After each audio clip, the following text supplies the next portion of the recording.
New plans on the waste charging scheme as concern lingers.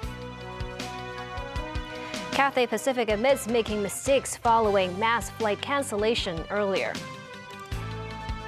And the U.S. Justice Department is taking Apple to court.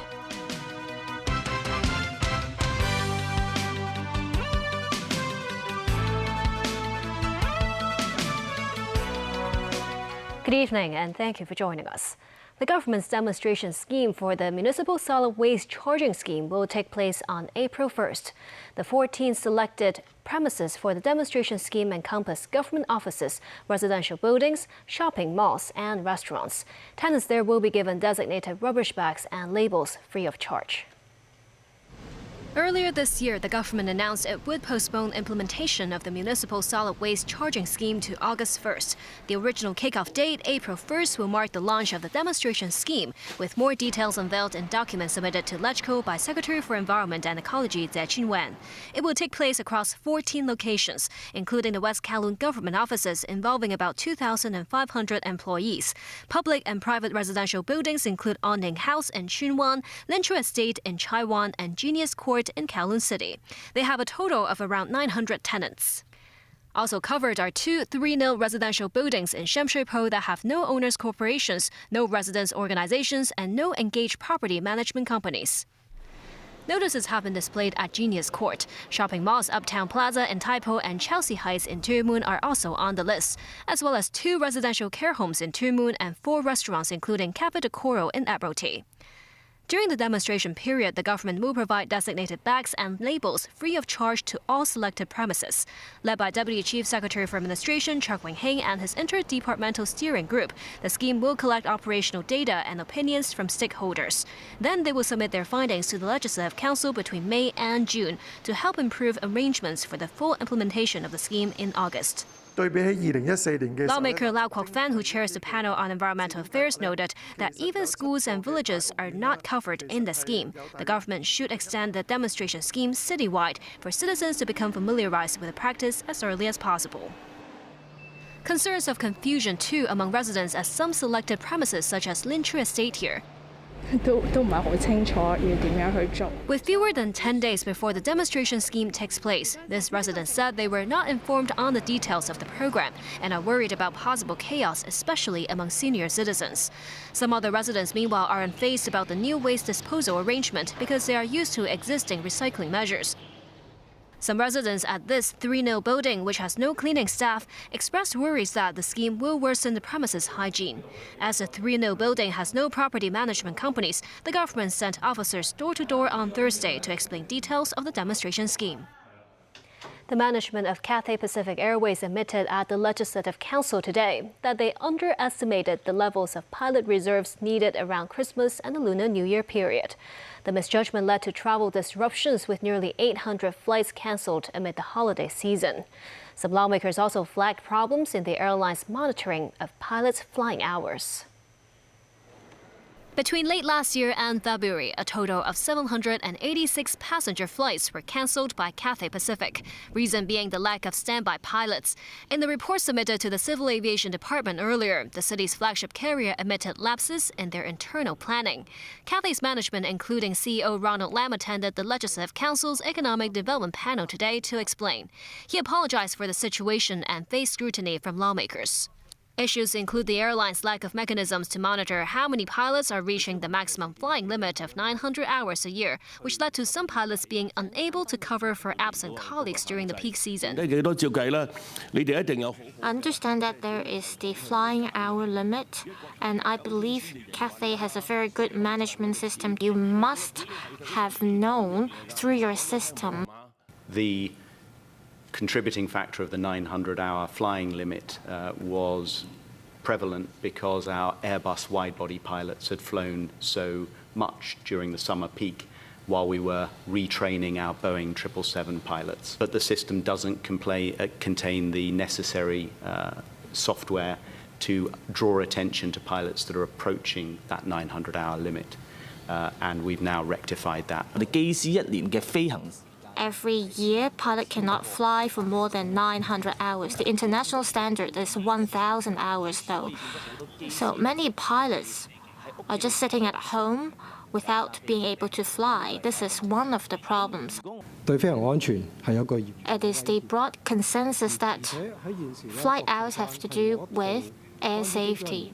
In Hong Kong, there is a flying hour limit under our law. This limit has been effective and it applies to all local airlines. On how to address a shortfall of 1,200 pilots over the long term, Cathay said it will prioritize the training of local pilots before recruiting from overseas. So far, the manpower is split evenly between local and foreign pilots. Some pilots are also rehires from the now-defunct Cathay Dragon. Some former first officers from the subsidiary are now serving as captains, Cathay revealed.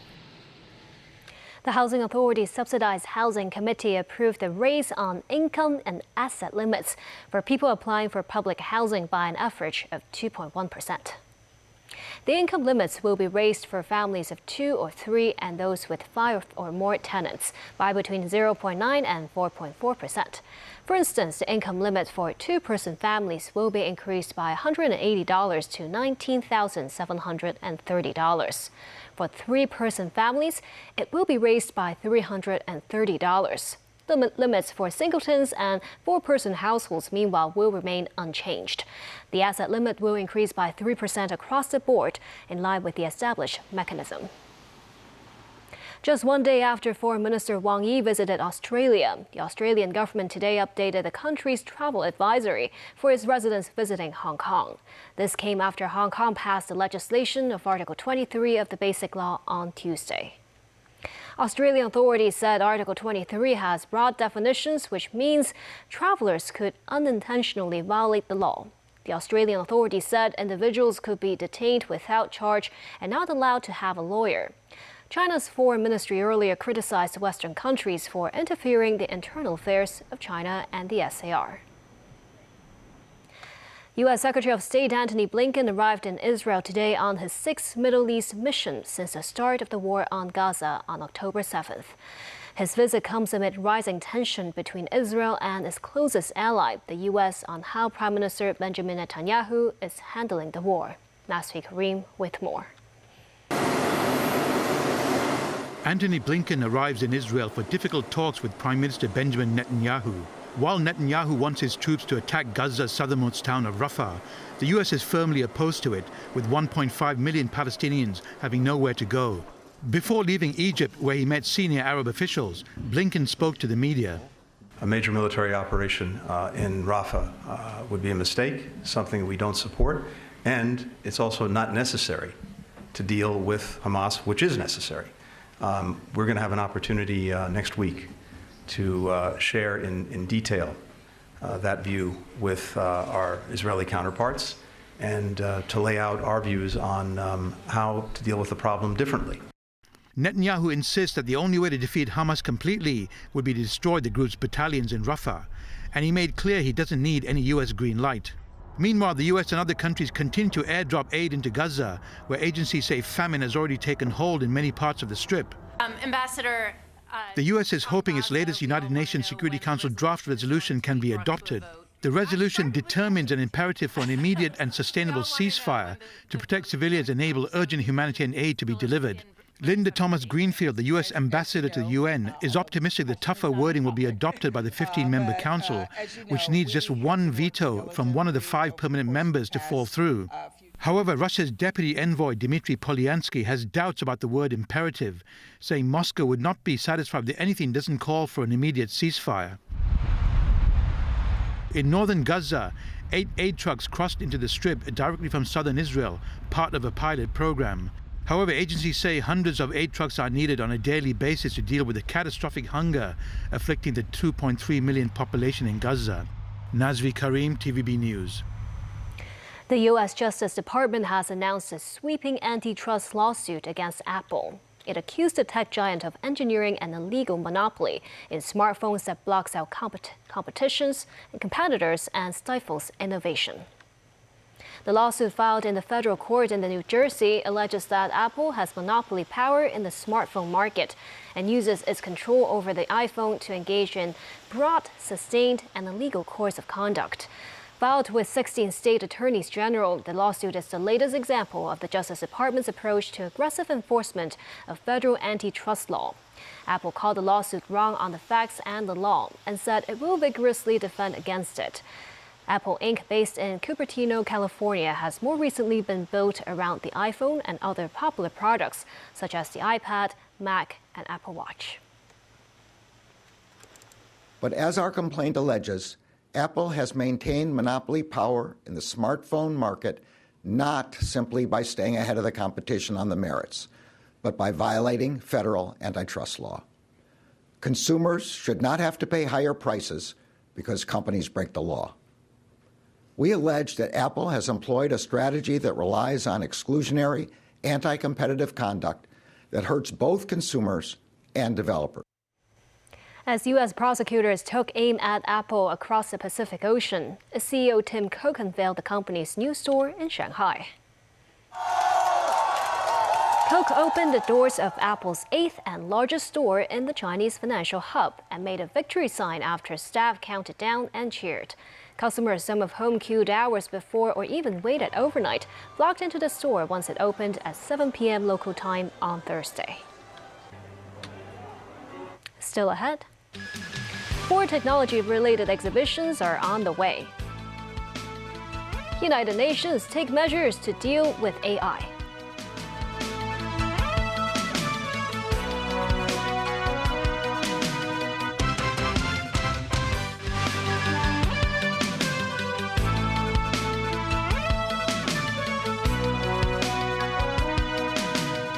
Welcome back. 4 technology exhibitions will be held at the Convention and Exhibition Center in Wan Chai next month. Event organizer, the Hong Kong Trade Development Council, said they anticipate at least 80,000 visitors will attend the fairs. Mimo Sangai reports. In recent years, innovative technology has been a key focus of the government. The Hong Kong Trade Development Council announced today that 4 technology-related exhibitions were held at the Convention and Exhibition Centre in April: the HKTDC Hong Kong International Lighting Fair, HKTDC Smart Lighting Expo, InnoX, and HKTDC Hong Kong Electronics Fair. The organisers said about 4,300 exhibitors from more than 20 countries and regions will participate in this year's event. Meanwhile, a spokesperson for the HKTDC outlined the organisers' expectations for the fairs. Last year in April, because we have all the fairs grouped together, and we have around 66,000 visitors coming to our all the 4 tech fairs. So we are anticipating. We hope that we hope that we could reach back to the pandemic situation. We hope we will at least to have at least 80,000 visitors, not less than 80,000 visitors from around the world joining our April fairs. With the theme being Innovations for a Smarter World, InnoX will showcase various types of innovative technology. The smart recycling food waste bin will be one of the products on display at InnoX. The government's waste charging scheme will be implemented on August 1st. The exhibitors said technologies such as the smart bin will help the public adapt to the change and improve their recycling habits. To these food waste smart bins, we can effectively reduce the amount of food waste delivered to the treatment system. We can encourage the citizens to make use of these smart systems, make use of the AI or IoT to adapt to the smart cities habits in Hong Kong. News 9, TVB News. The United Nations General Assembly has approved its first resolution on artificial intelligence aimed at giving global support to international efforts to ensure that AI benefits all nations and is safe. Tracy Furness has more. May I take it that the Assembly decides to adopt the draft resolution A/78/L49? It is so decided. The resolution, sponsored by the United States and co-sponsored by 123 countries, including China, was adopted by consensus with a bang of the gavel and without a vote. This means it has the support of all 193 UN member nations. This technology has the potential to unlock more progress on more issues for more people. But in order to ensure equitable access to these benefits, and mitigate risks for communities across the globe, we must approach this technology as a global community, leaving no one behind. She added the resolution is the first of its kind adopted not only by majority but by consensus, because the risk and benefits of AI have the potential to impact all. This resolution is a stepping stone for existing and future multilateral initiatives on digital cooperation and on IA. Morocco's permanent representative to the UN, Omar Halali, added the resolution is not a net in itself, but the beginning of our collective journey to shape safe, secure and trustworthy artificial intelligence systems for sustainable development that leaves no one behind. US Vice President Kamala Harris said AI must be in the public interest. It must be adopted and advanced in ways that protect everyone from potential harm and ensures everyone is able to ensure the benefits. Tracy Furness, TVB News. European Commission President Ursula von der Leyen has praised a decision by EU leaders to endorse plans to use the profits from frozen Russian assets to buy arms and ammunition for Ukraine. We must continue to support Ukraine's efforts to fight back on the battlefield. So I'm glad that leaders endorsed our proposal to use the extraordinary revenues from immobilized Russian assets. This will provide funding for military equipment to Ukraine.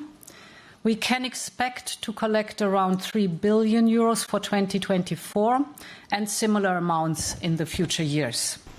The 27-nation EU is holding around 210 billion euros in Russian central bank assets, most of it frozen in Belgium in retaliation for Moscow's war against Ukraine.